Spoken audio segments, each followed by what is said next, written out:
Okay, greeting guys, welcome back to another episode on your Dr. DIY channel. So in today's video, we are going to show you on a Mazda CX5 2.0 two-wheel drive how to change the fuel filter. So the kilometer now is about 162,000.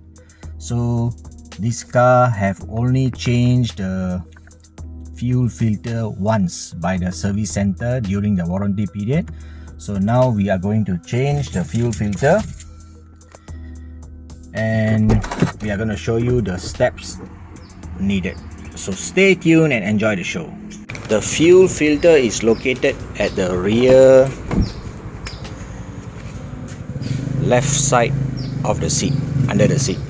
Okay, so in order to get to the fuel filter, we got to remove the cap here, undo the two bolts, and we lift up the seat. So once you take out the covers, the plastic cover, you can see the bolt.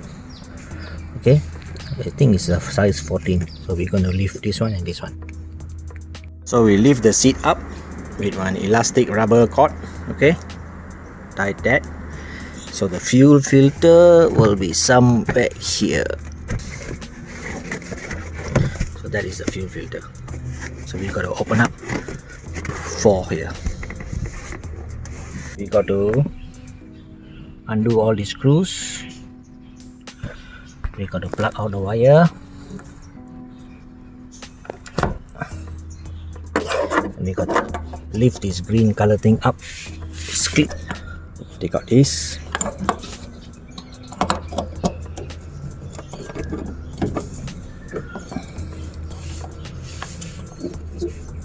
So there's petrol coming out.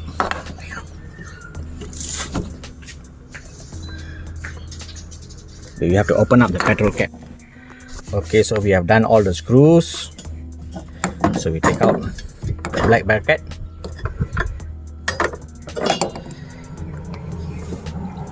And now we are ready to take our fuel filter out, but we got to take the container.